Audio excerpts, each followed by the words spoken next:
देवं कंसचाणूरमर्दनम् देवकी परमानन्दं कृष्णं वन्दे जगद्गुरुं देवकी परमानन्दं कृष्णं वन्दे जगद्गुरुम्.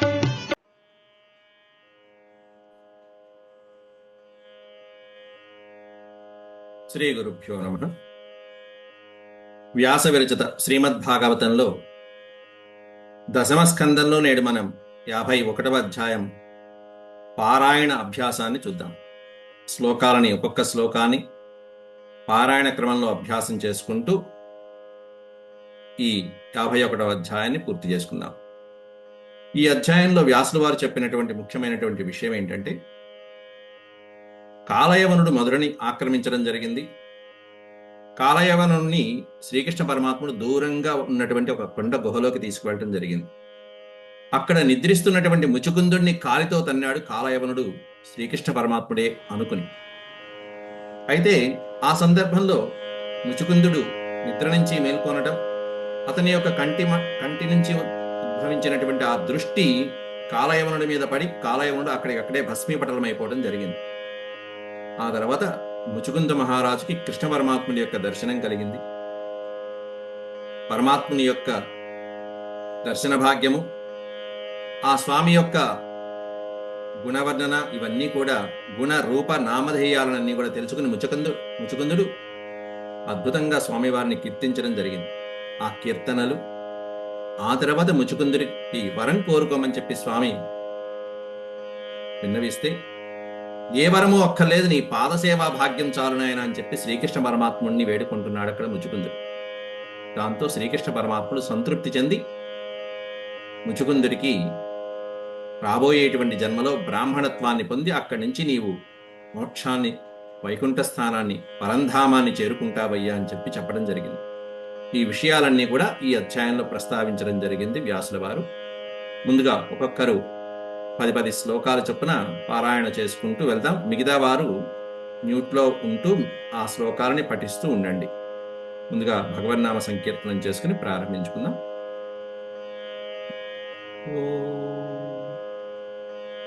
శుక్లాంబరధరం విష్ణుం శశివర్ణం చతుర్భుజం ప్రసన్నవదనం ధ్యాయేత్ సర్వవిఘ్నోపశాంతయే. వ్యాసం వసిష్ఠనప్తారం శక్తేః పౌత్రమకల్మషం పరాశరాత్మజం వందే సుఖతాతం తపోనిధిం. వ్యాసాయ విష్ణురూపాయ వ్యాసరూపాయ విష్ణవే నమో వై బ్రహ్మనిధయే వాసిష్ఠాయ నమో నమః. నారాయణం నమస్కృత్య నరం చైవ నరోత్తమం దేవీం సరస్వతీం వ్యాసం తతో జయముదీరయే.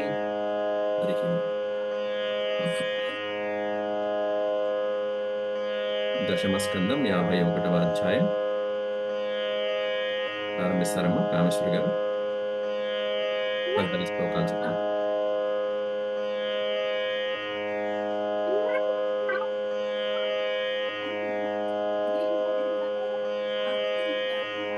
నాకంటే ముందర ఎవరైనా ఒకళ్ళ చేత చదివించండి. నేను వాళ్ళని చూసి ముకుందమాల గారు మొదటిసారి కదా ముకుందమాల గారు చదువుతాను. శ్రీ శుక ఉవాచ తం విలోక్య వినిష్క్రాంతం ఉజ్జిహానమిబోడుపం దర్శనీయతమం శ్యామం పీతకౌశేయవాససం శ్రీవత్సవక్షసం భ్రాజత్ కౌస్తుభాముక్తకంధరం పృథుదీర్ఘచతుర్బాహుం నవకంజారుణేక్షణం నిత్యప్రముదితం శ్రీమత్ సుఖపోలం శుచిస్మితం ముఖారవిందం బిభ్రాణం స్ఫురన్మకరకుండలం వాసుదేవో హ్యయమితి పుమాన్ శ్రీవత్సలాంఛనః చతుర్భుజోరవిందాక్షో వనమాల్యతి సుందరః లక్షణైర్నారద ప్రోక్తైః నాన్యో భవితుమర్హతి నిరాయుధశ్చలన్ పద్భ్యాం యోత్స్యేనేన నిరాయుధః. ఐదు కదండి, పద పద సార్. అది చదివేసేయండి. इति निश्चित्य यवनः प्राद्रवन्तं परान्मुखम्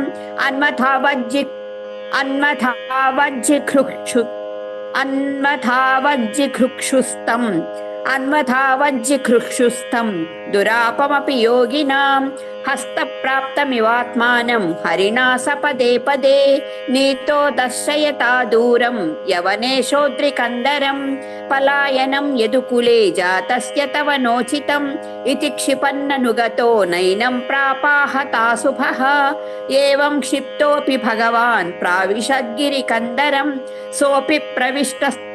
सोऽपि प्रविष्टस्तत्रान्यं शयानं ददृशे नरं नन्मसौ दूरमानीय सेते मामिह साधुवत् इति मत्वाच्युतं मूढस्तं पदासमताडयत्.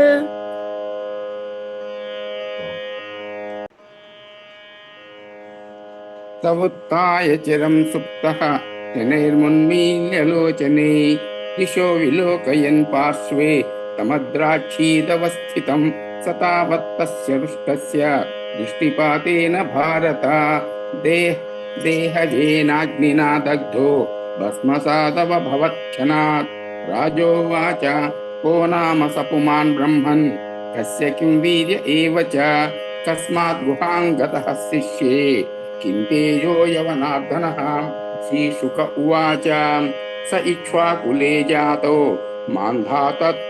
मान्धातृतनयो महान् मुचुकुन्द इति ख्यातो ब्रह्मण्यः सत्यसङ्गरः स याचितः सुरगणैः इन्द्राद्यैरात्मरक्षणे असुरेभ्यः परितस्त्रैः तद्राक्षंसो करोच्छिरं लब्ध्वा गुहन्ते स्वपालं मुचुकुन्दम् अथाब्रुवन् राजन् विरमतां कुर्च्छात् भवान्नः परिपालना नरलोके परित्यज्य राज्यं निहतकण्टकम् अस्मान् पालयतो वीरा कामास्ते उज्जिताः सुता महिष्यो भवतो ज्ञातयो मात्यमन्त्रिणः प्रजाश्च तुल्यकालीया नाधुना सन्ति कालिताः कालो बलीयान् बलिनां भगवानीश्वरो व्ययः प्रजा कालयते क्रीडन् पशुपालो यथा पशून् वरं वृणीष्व भद्रन्ते ऋते कैवल्यमद्यनः एक एवेश्वरस्तस्य भगवान् विष्णुरव्ययः. जय श्री कृष्ण. వాసంతి గారు చదువుతారమ్మా.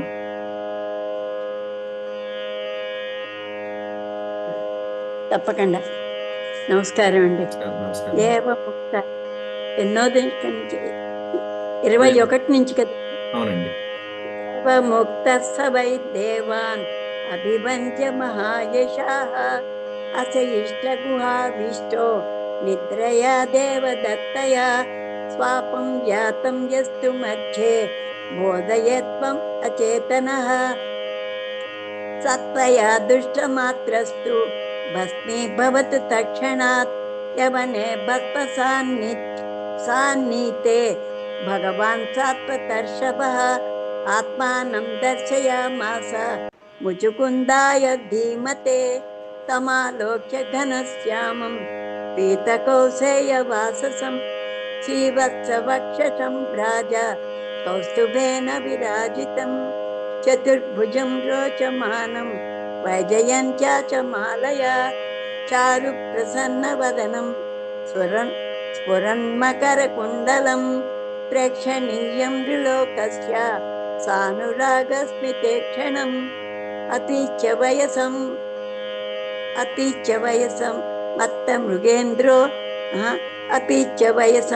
మత్త మృగేంద్రో దార విక్రమం పర్యపృచ్ఛన్ మహాబుద్ధి తేజసా తస్య దర్శితః శంకితః శనకైరాజా దుర్దర్శమివ తేజసా. ముచుకుంద ఉవాచ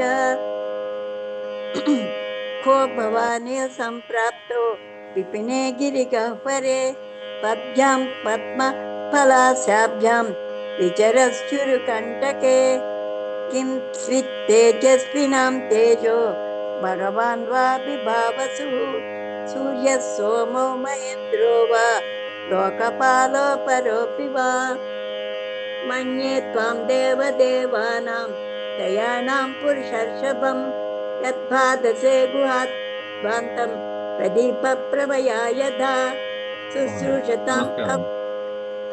నమస్కారం. నారాయణరావు గారు మీరు చదవండి. తర్వాత యు కామేశ్వరి గారు ఉన్నారు, వారు చదువుతారు. నారాయణరావు గారు ముందు మీరు చదవండి. నమస్కారం. శుశ్రూషతాం అవ్యళీకం అస్మాకం నరపుంగవ స్వజన్మ కర్మ గోత్రం వా కథ్యతాం యది రోచతే వయంతు పురుష వ్యాఘ్ర ఐక్ష్వాకాః క్షత్రబంధవః ముచుకుంద ఇతి ప్రోక్తో యౌవనాత్మజః ప్రభో స్థిరప్రజాగరశ్రాంతో నిద్రయోపహతేంద్రియః శయేస్మిన్ విజనే కామం కేనాప్యుత్థాపితోऽధునా सोऽपि भस्मीकृतो नूनम् आत्मीयेनैव पाप्मना अनन्तरं भवान् श्रीमान् रक्षितो मित्रशातनः तेजसा ते विषह्येण भूरिद्रष्टुं न शक्नुमः ततौ जसो महाभागा माननीयोऽसि देहिनाम् एवं सम्भाषितो राज्ञा भगवान् भूतभावनः प्रत्यह प्रहसन् वाण्या मेघनादगभीरया श्रीभगवानुवाच जन्म कर्माभिधानानि सन्ति मेऽङ्गसहस्रशः न शक्यते नु सङ्ख्यातुम् अनन्तत्वान् मयापि हि क्वचिद्रजांसि विममे पार्थिवान्युरु जन्मभिः गुणकर्माभिधानानि न मे जन्मानि कर्हिचित् कालत्रयोपपन्नानि जन्मकर्माणि मे नृप अनुक्रमं तो नैवान्तं गच्छन्ति परमर्षयः तथाप्यद्यतनान्यङ्गा शृणुष्व गदतो मम विज्ञापितो विरिञ्चेन पुराहं धर्मगुप्तये भूमेर्भारायमाणानाम् असुराणां क्षयाय च. जय गुरुदत्त. జై గురు. యు కామేశ్వరి గారు. సార్ ఇద్దరిది ఒకటే ఫోన్ సార్, నా ఫోన్ లో రావట్లేదు ఇవాళ. ఓ అదే ఆ సంగతి. Okay okay.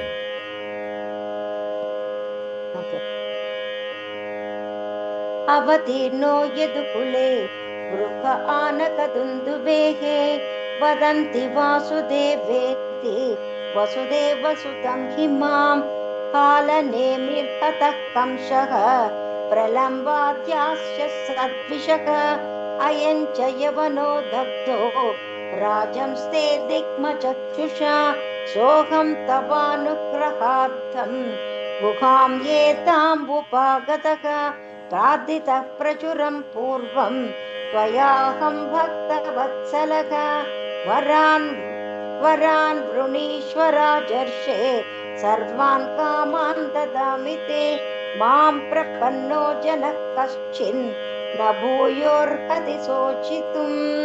శ్రీశుక ఉవాచ ఇత్యుక్తస్తం ప్రణమ్యః ముచుకుందో మదాన్వితః జ్ఞాత్వా నారాయణం దేవం గర్గవాక్యమనుస్మరన్. మరొకసారి చదవండి అమ్మా ఇది.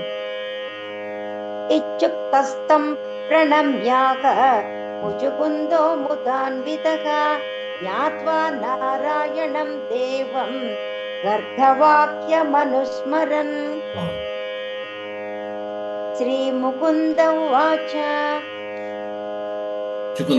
విమోహితోయం జన ముచుకుంద ఉవాచ. శ్రీ అనకూడదండి, అనొచ్చు. ముకుంద అన్నారు, ముచుకుంద ఉవాచ. ఓ శ్రీ ముచుకుంద ఉవాచ విమోహితోయం జనై సమాయయ త్వదీయయా త్వాం న భజత్ नर्तदृक् सुखाय दुःखप्रभवेषु सज्जते गृहेषु योषित् पुरुषश्च वञ्चितः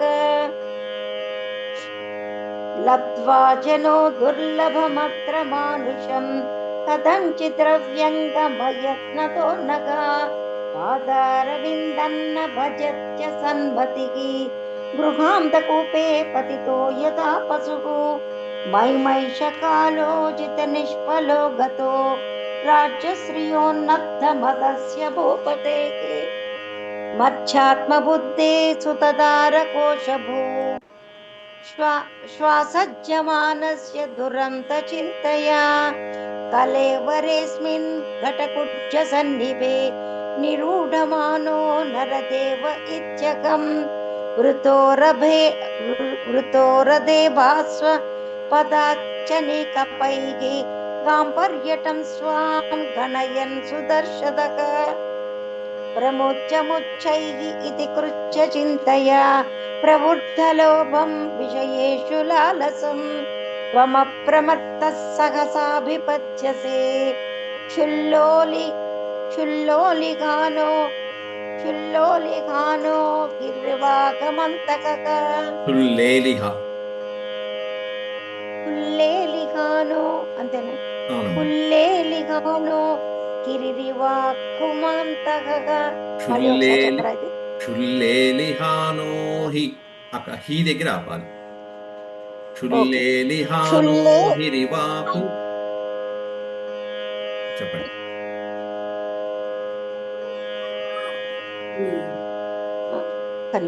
క్షుల్లేలిగానో గిరివాక్కుమంతకగా గురుగారు 48వ శ్లోకంలో 3వ పదం ఒకసారి చివరి చెప్పరా? 48వ శ్లోకాన్ని ఎప్పుడు కూడా ఇప్పుడు మేడం గారు కూడా ఇక్కడ శ్వాసజ్యమానస్య అని చదివారు. అలా చదవకుండా ఈ 2 పాదాలు కలిపి చదివితే చదివేసేయండి, లేకపోతే విడతీసుకునేటైతే భూషు దగ్గర ఆపాలి. మర్త్యాబుద్ధేస్సు తదారకోశ భూషు అని ఆసజ్యమానస్య అని విడతీసుకోవాలి. విడతీసుకుంటే లేదంటే కలిపేసి చదివేస్తే మర్త్యాత్మబుద్ధేస్సు తదారకోశ భూష్వాసజ్యమానస్య దురంత చింతయా మర్త్యాత్మబుద్ధేస్సు తదారకోశ భూష్వాసజ్యమానస్య దురంత చింతయా లేదా మర్త్యాత్మబుద్ధేస్సు తదారకోశ భూషు. ఎందుకంటే ఇక్కడ ఉన్నటువంటి షకారం అనేది భూషు వెళ్ళిపోతుంది. ఆ తర్వాత ఆసజ్యమానస్య దురంత చింతయ అని పదం వస్తుంది. అనేటువంటిది ఎందుకంటే అక్కడ సంధి జరిగింది, ఎడాదేశ సంధి జరిగి ఉకారం ప్లేస్ లో వకారం వస్తుంది. సంధి ప్లేస్ ఆసజ్యమానస్య ఆసజ్యము అర్థవంతమైన పదం. తర్వాత మూర్తి గారు చదవండి. చదివిన తర్వాత ఏఎస్ఆర్ మూర్తి గారు చదువుతారు. Okay sir. పురారధేర్హేమ పరిష్కృతైశ్చరన్ మతాంగజైర్వా నరదేవ సంగీతః సయేవ కాలేన దురత్యయేన తే కలేవరో వికృమి భస్మ సంగీతః నిరిచ్య దిక్చక్రమభూత విగ్రహో వరాసనస్తస్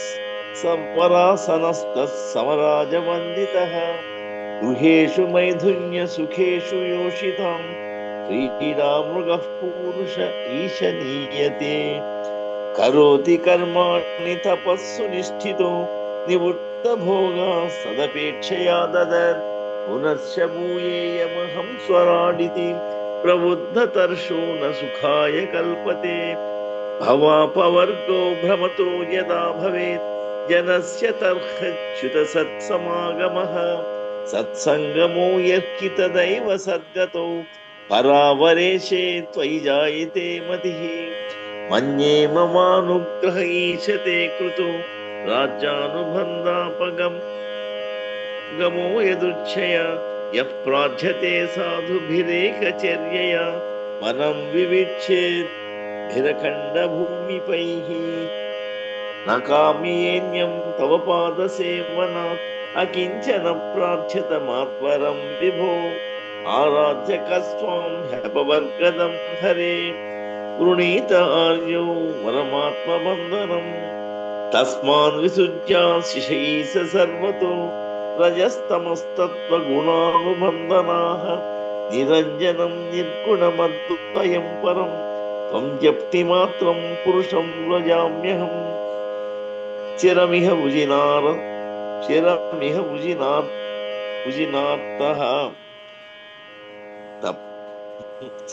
चिरमिह उजिनार्तस्तप्यमानोऽतु तापैः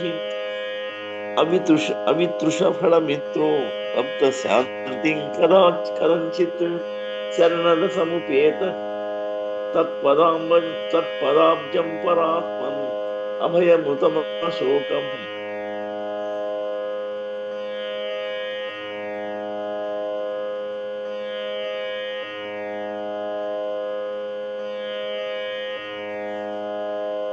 పాహి మాపన్నమీషా. మీ వాయిస్ ఆగిపోయిందండి, వినిపించట్లేదు. సార్వభౌమ మహారాజా మతిస్తే వివరోర్జిత. వినిపిస్తుంది సార్? వచ్చిందండి, వినిపిస్తుంది. మళ్ళీ కట్ అయింది సార్.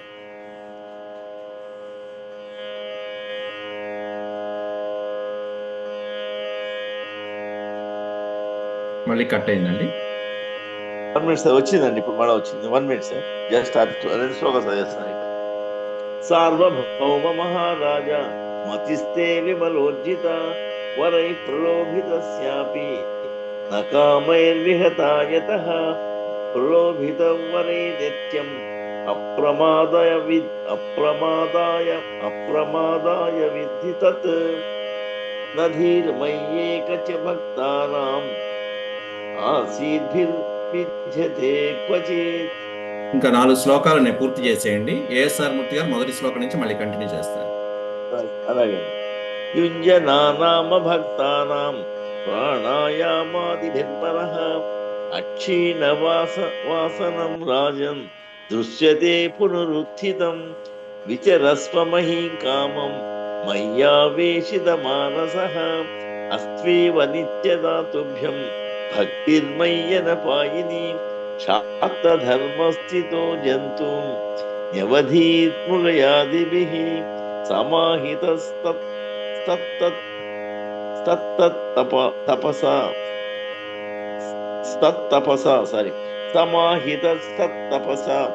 యహ్యఘం మధుపాశ్రితః జన్మన్ అనంతరే రాజన్ సర్వభూత సుహృత్తమః భూత్వా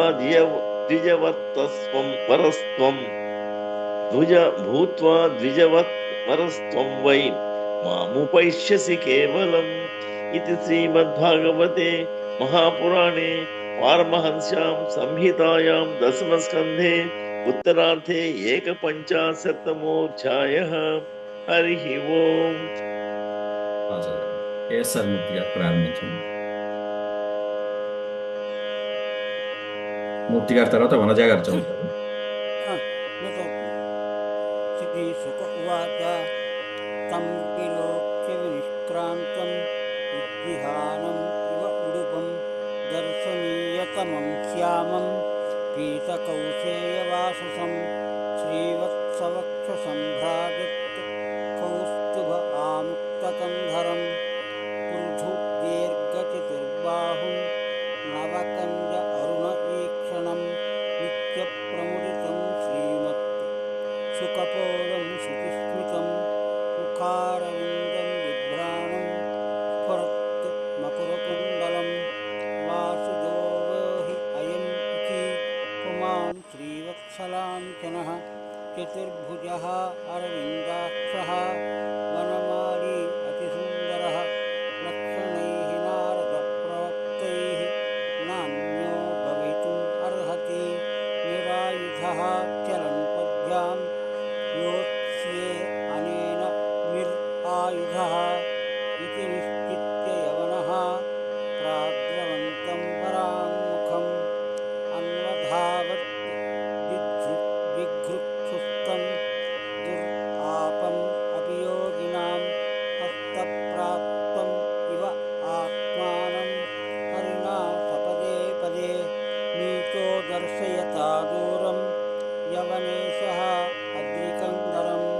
पलायनं यदि कुले जातस्य तव न उचितम् इति क्षिपन् अनुगतः नयेनं प्राप आहत अशुभः एवं क्षिप्तः अपि भगवान् प्राविशत् गिरिकन्दरं सः अपि प्रविष्टः तत्रान्यं शयानं ददृशे नरं ननु असौ दूरम् आनीय चेते माम् इह साधुवत् इति मत्वा अच्युतं मूढः तं पदा समताडयत्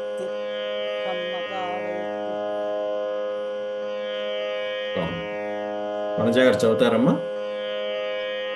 గురువుగారు ఈ పీడిఎఫ్ లోనే చదవాలండి, నా దగ్గర బుక్ లేదు. అలాగే అలాగే. ఆ తర్వాత ఆదిలక్ష్మి గారు చదువుతారు మీ తర్వాత. ట్రై చేస్తానండి. అలాగే అలాగే. సా హరే కృష్ణ అండి. సా ఉత్తాయ చిరం సుప్తః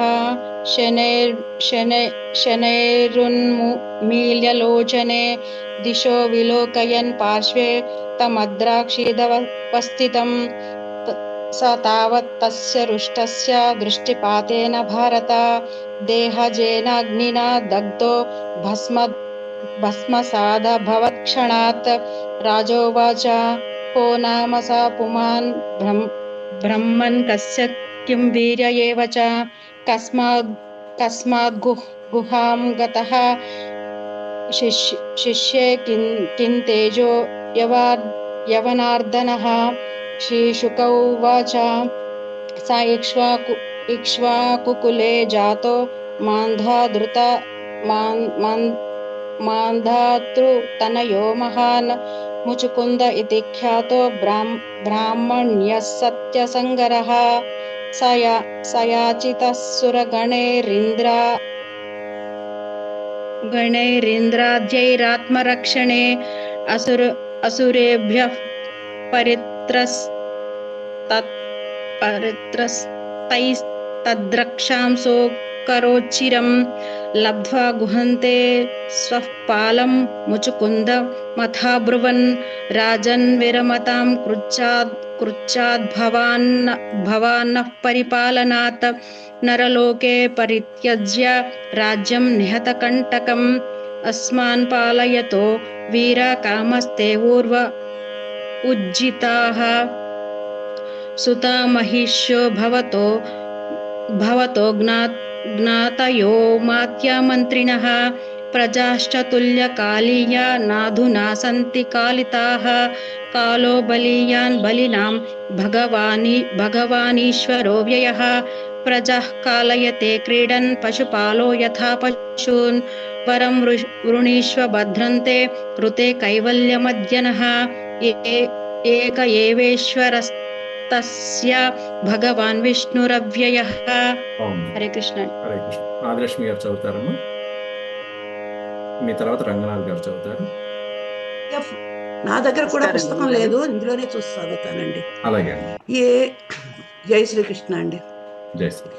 ఏవ ముక్త సవై దేవానభివంద్య మహాయశాః అశయిష్ట గృహావిష్టో నిద్రయా దేవదత్తయా స్వాపం యాతం యస్తు మధ్యే బోధయేత్వాత్మచేతనః సత్వయా దృష్టమాత్రస్తు భస్మీ భవతు తక్షాత్ యవనే భస్మసాన్నితే భగవాన్ సాత్వతర్షభః ఆత్మానం దర్శయామాస ముచుకుందాయ ధీమతే తమాలోక్య ఘనశ్యామం పీతకౌశేయవాససం శ్రీవత్సవక్షసంభ్రాజకౌస్తుభేన విరాజితం చతుర్భుజం రోచమానం వైజయంత్యాచమాలయా చారు ప్రసన్నవదనం స్ఫురన్ మకరకుండలం ప్రేక్షణీయం నృలోకస్య సానురాగస్మితేక్షణం అపీచ్య వయసం మత్త మృగేంద్రోదార విక్రమం పర్యపృచ్ఛన్ మహాబుద్ధిస్తేజసా తస్య దర్శితాః శంకితః శనకైరాజ दुर्धर्षमिव तेजसा मुचुकुन्द उवाच को भवानिह सम्प्राप्तो विपिने गिरिगह्वरे पद्भ्यां पद्मपलाशाभ्यां विचरस्युरकण्टके किं स्वितेजस्विनां तेजो भगवान् वा विभावसुः सूर्यः सोमो महेन्द्रो वा लोकपालोपरोऽपि वा मन्ये त्वां देवदेवानां त्रयाणां पुरुषर्षभं यद्बाधसे गुहाध्वान्तं ప్రదీపః ప్రభయా యథా. చదివారమ్మా. థ్యాంక్స్ అండి. ఒక్క చోట తక్షణాత్ అనేటువంటిది కలిపేసి ఇచ్చాడు వాడు. కలిపేసి ఇచ్చాడు నా చదవలేదు. తక్షణ. ఆదిలక్ష్మి గారు చదువుతారమ్మా. 31 నుంచి. నమస్కారం గురుగారు. నేను కూడా ఈరోజు మొబైల్ దీంట్లో నుంచే చదువుతున్నాను. నరసింహక్షేత్రం యాదగిరి గుట్టలో ఉన్నాను. ఓకే.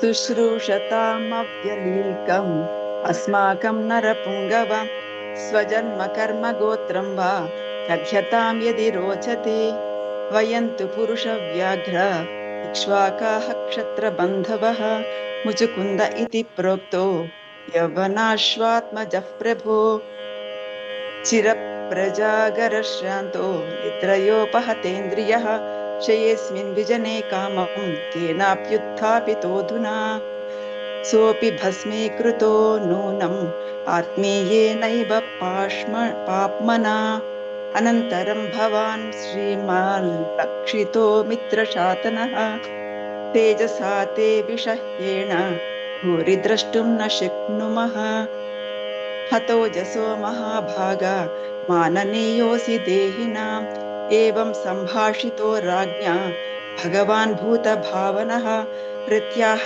ప్రహసన్ వాణ్యా మేఘనాద గభీరయా శ్రీ భగవానువాచ జన్మ కర్మాభిధానాని సంతి మేంగ సహస్రశః న శక్యంతే ను సంఖ్యాతు అనంత త్వాన్మయాపి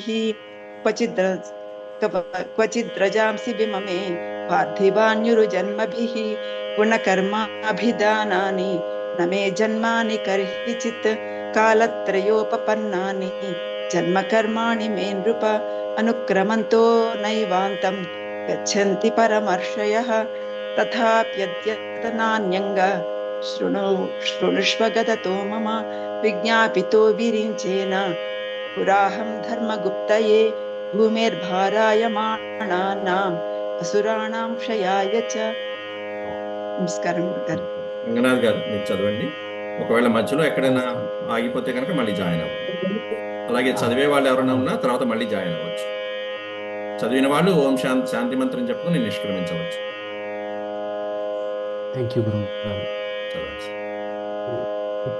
అవతీర్ణో యదుకులే గృహ ఆనక దుందుభే వదంతి వాసుదేవేతి వసుదేవసుతం హిమాం కాలనేమిర్హతః కంసః ప్రలంబాద్యాశ్చ సద్విషః అయం చ యవనో దగ్ధో రాజంస్థేతిగ్మచక్షుషా సోహం తవానుగ్రహార్థం గుహామేతాముపాగతః ప్రార్థితః ప్రచురం పూర్వం త్వయాహం భక్తవత్సలః వరాన్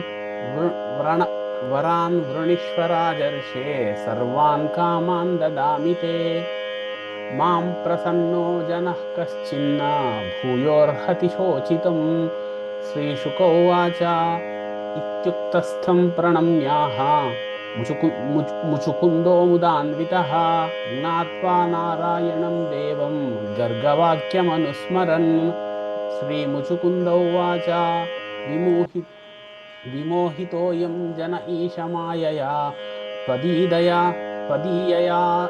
త్వదీయయా త్వాం న భజత్యనర్ధధృక్ సుఖాయ దుఃఖ ప్రభవేషు సజ్జతే గృహేషు యోషిత్ పురుషశ్చ వంచితః లబ్ధ్వా జనో దుర్లభమత్ర మానుషం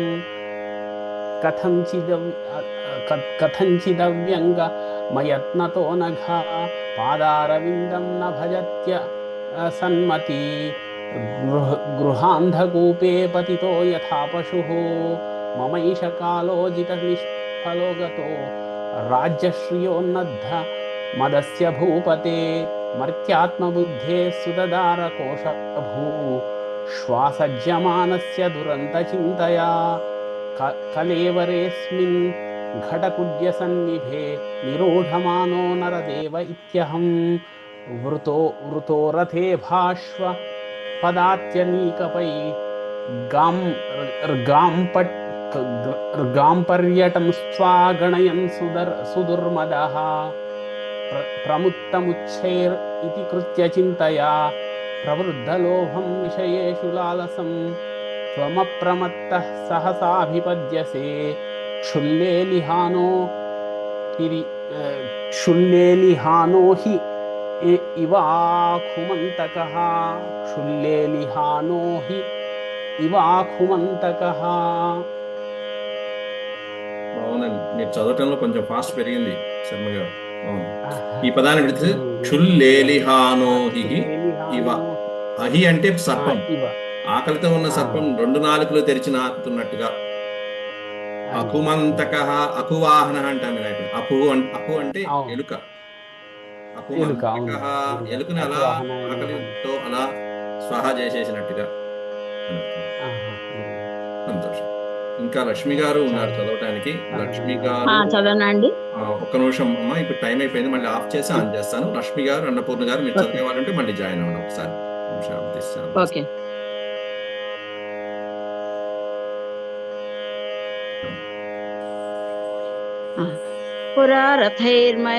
పురారథైర్హేమ పురుష్కృతైశ్చరన్ मतङ्गजैर्वा नरदेव संयुतः स एव कालेन दुरत्ययेन ते कलेवरो विक्रुमि भस्म संयुतः निर्जित्य दिक्चक्रमभूतविग्रहो परासनस्तः समराजवन्दितः गृहेषु मैथुन्यसुखेषु योषिता क्रीडामृगपूरुषैषनीयते करोति कर्माणि तपस्सु निश्चितो निवृत्त भोगस्तदपेक्षया पुनश्च भूयेयमहं कामेश्वरी गाరు पुनश्च भूयेय महं स्वराडिते प्रबुद्धतर्षो न सुखाय कल्पते भवापवर्गो भ्रमतो यदा भवेत् जनस्य तर्ष्यच्युत सत्समागमः तत्संगमो यर्षि तदैव सद्गतौ परावरेशे त्वयि जायते मतिः मन्ये ममानुग्रह ईशते कृतो राज्यानुबन्धापगमो यदृच्छया यप्पाद्यतो साधुभिरेकचर्यया वनं विविक्षद्भिरखण्डभूमिपैः न कामयेन्यं तव पादसेवनात् अकिञ्चन प्रार्थ्यत माध्वर्यं विभो आराध्यकस्त्वां ह्यपवर्गदं हरे वृणीत आर्यो वरमात्मबन्धनम् तस्याद्विसृज्याशिष सर्वतो रजस्तमस्तत्त्व गुणानुबन्धनाः निरञ्जनं निर्गुणमद्वयं परं त्वां यत्तिमात्रं पुरुषं व्रजाम्यहम् चिरमिह व्यजनात्तस्यप्यमानोऽनुतापैः आवृतः षषडमित्रो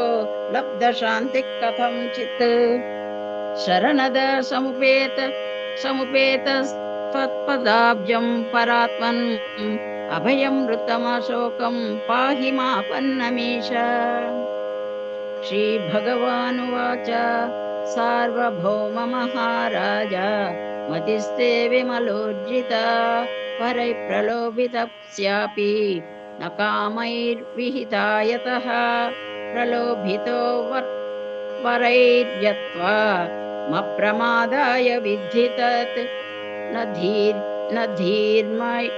धीर्मय्येक भक्तानां न